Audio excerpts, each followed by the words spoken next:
Hi friends, അപ്പോൾ നമ്മൾ ക്വാറന്റൈനൊക്കെ കഴിഞ്ഞു പുറത്തിറങ്ങിയിട്ടുണ്ട്. ഇനി ഒന്ന് ജസ്റ്റ് ഡ്രൈവിന് പോകാൻ വിചാരിച്ചു. നമ്മൾ അതിരപ്പള്ളി റൂട്ടിൽ ഒരു വാസുചേട്ടൻ്റെ കട, ഹോട്ടലിൻ്റെ പേരാണ് വാസുചേട്ടൻ്റെ കട. അപ്പോൾ അവിടെ നല്ല വെറൈറ്റി ടൈപ്പ് ഓഫ് ഫുഡൊക്കെ ഉണ്ടെന്ന് കേട്ടിട്ടുണ്ട്. നമുക്ക് അവിടേക്ക് ഒന്ന് പോകാൻ വിചാരിക്കുന്നുണ്ട്. ഈ കൊറോണ ആയതുകൊണ്ട് ഓപ്പൺ ആണെന്ന് അറിയില്ല. എന്നാലും നമുക്ക് പോയി നോക്കാം, പോണ വഴിക്കുള്ള കാഴ്ചകളൊക്കെ ഒന്ന് കാണാം. നമുക്ക് പോകാം.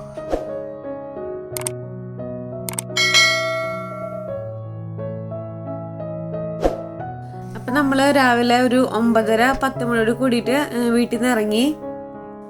ഈ വാസുവിൻ്റെ ഷോപ്പ് ശരിക്കും ചാലക്കുടി അതിരപ്പള്ളി റൂട്ടിൽ ഒരു എലിഞ്ഞിപ്ര എന്ന് പറയുന്ന സ്ഥലത്താണ് ഈ ഷോപ്പ് ഉള്ളത്.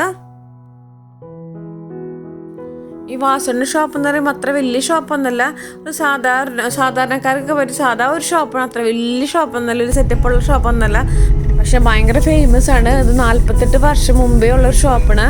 ഇവിടുത്തെ ഫുഡിൻ്റെ ടേസ്റ്റൊക്കെ കേട്ടറിഞ്ഞിട്ട് പല പല സ്ഥലത്തു നിന്നും ആളുകൾ ഇതിനു വേണ്ടി മാത്രമായിട്ട് വരും.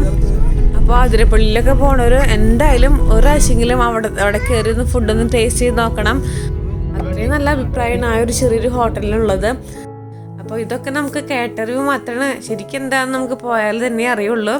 എല്ലാം നമുക്ക് പോയി നോക്കാം. ഇപ്പം നമ്മൾ ഏകദേശം എത്താറായിട്ടുണ്ട്, കുറച്ചുകൂടി ദൂരമുള്ളൂ. അവിടെ ലെഫ്റ്റ് സൈഡിൽ കാണുന്ന ഭാഗത്താണ് ആ ഷോപ്പുള്ളത്, വാസുവിൻ്റെ കട. നിങ്ങൾക്ക് കാണാൻ പറ്റും, ബോർഡ് നമുക്ക് റോഡ് സൈഡിൽ തന്നെ കാണാൻ പറ്റും.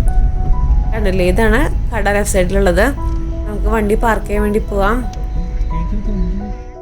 അപ്പോൾ നമ്മൾ റോഡ് സൈഡിൽ തന്നെയാണ് പാർക്കിംഗ് കിട്ടിയിട്ടുള്ളത്. ഒരുവിധം വണ്ടികളൊക്കെ ഉണ്ടായിരുന്ന ഷോപ്പിലേക്കുള്ള വണ്ടികൾ തന്നെയാണ്. എന്നാലും ഞങ്ങൾ ഇത്ര സമയത്ത് അത്രയ്ക്ക് അങ്ങനെ തിരക്കായിട്ടില്ല. ശരിക്കും 1 മണിക്ക് സമയത്ത് നല്ല തിരക്കായിരിക്കും ആ ഭാഗത്ത്.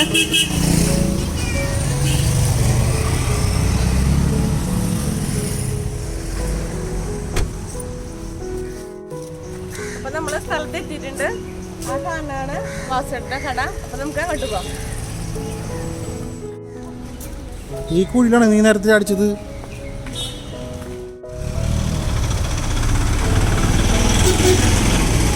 ഒരു 11 മണി തൊട്ടാണ്, 11 മണി തൊട്ട് 3 മണി വരെയാണ് അവിടെ ലഞ്ചിൻ്റെ ടൈം പറയുന്നത്. അപ്പോൾ 3 മണിക്കുള്ളിൽ ഫുഡ് കഴിയുന്നാണ് അവർ പറയുന്നത്. 2:30-3 മണി ആകുമ്പോഴേക്കും അവർ ആ ഫുഡ് മൊത്തം കംപ്ലീറ്റ് കഴിയുന്ന പറയുന്നത്. നമുക്ക് എന്തായാലും കയറി നോക്കാം.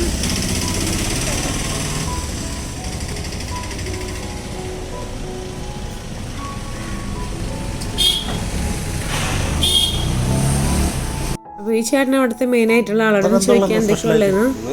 കോഴി, പോത്ത്, പോർക്ക്, താറാവ്, ആട്, ചിക്കൻ ഫ്രൈ, ബീഫ് ഫ്രൈ, മീൻ വറുത്തത്, കൂന്തൽ, ചെമ്മീൻ, നെയ്മീൻ വറുത്തത്, മീൻ പൊള്ളിച്ചത്, മീൻ വറുത്തത്, കറി.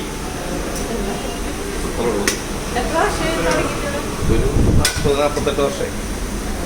48 വർഷം മുമ്പ് വാസുവേട്ടനും ഭാര്യയും കൂടിയിട്ടാണ് തുടങ്ങിയെന്ന് പറയുന്നത്. ഇപ്പോൾ വാസുവേട്ടനൊന്നും ജീവിച്ചിരിപ്പില്ല. ഇപ്പം മരുമോളാണ് ഈ ഹോട്ടലിലെ കുക്കിങ് കാര്യങ്ങളൊക്കെ നോക്കുന്നത്. പിന്നെ ബേസിക് ഫുഡ്, അതായത് ചോറും ഇത്ര കറികളും. പിന്നെ നമുക്ക് എക്സ്ട്രാ വേണമെങ്കിൽ സ്പെഷ്യലൊക്കെ ഓർഡർ ചെയ്യാം. അപ്പം നമ്മൾ ഓർഡർ ചെയ്തിട്ട് വരും. വെയിറ്റിങ്ങിലാണ്, സ്റ്റാർട്ട് ചെയ്യാം. അപ്പോൾ നമ്മുടെ സ്പെഷ്യൽ ഐറ്റംസ് വന്നിട്ടുണ്ട്.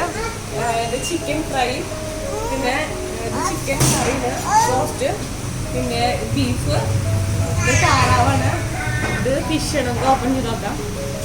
ഇത് മീൻ പൊള്ളിച്ചതാണ് കേട്ടോ. നല്ലോണം വാഴയിലൊക്കെ പോയി നല്ല ചൂട്ടോടെ കൂടി നല്ല ഫ്രഷ് മസാല ഇട്ട് ഇരിക്കുന്നുണ്ടായി. നല്ല ടേസ്റ്റ് ആയിരുന്നു കഴിക്കാനായിട്ട്.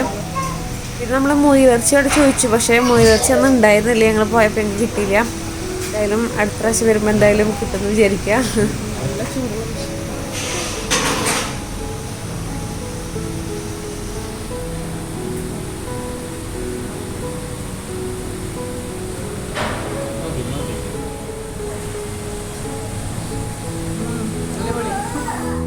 മുയല് ഉണ്ടായില്ല, മുയൽ കിട്ടിയില്ല.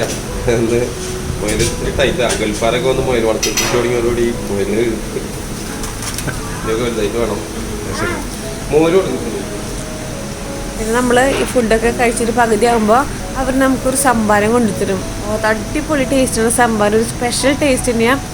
സംഭാരം മാത്രമല്ല കേട്ടോ, ഓരോ കറികളും, എല്ലാ സ്പെഷ്യൽ കറികളും ഓരോ വെറൈറ്റിയാണ്, നല്ല ടേസ്റ്റിയാണ്. നമ്മൾ കേട്ടതിനേക്കാളും പ്രതീക്ഷയേക്കാളും അടിപൊളിയാണ്. അപ്പോൾ റേറ്റ് കാര്യങ്ങളൊന്നും അത്ര വലിയ റേറ്റ് ഒന്നുമില്ല, റീസണബിൾ റേറ്റ് തന്നെയാണ്. പിന്നെ അവരുടെ സർവീസും അടിപൊളിയായിരുന്നു, നല്ല സർവീസായിരുന്നു, നല്ല നീറ്റായിരുന്നു, നല്ല എല്ലാവർക്കും ഒന്ന് ട്രൈ ചെയ്യാൻ പറ്റിയൊരു ഹോട്ടൽ തന്നെയാണിത്. ഫുഡ് കഴിച്ചിറങ്ങി. സൂപ്പർ ഫുഡായിരുന്നു. നേരത്തെ പറഞ്ഞ പോലെ ഓരോ ഐറ്റംസ് ഓരോ വെറൈറ്റിയാണ്. അപ്പോൾ എല്ലാവരും ഈ വഴി പോകണ്ടെങ്കിൽ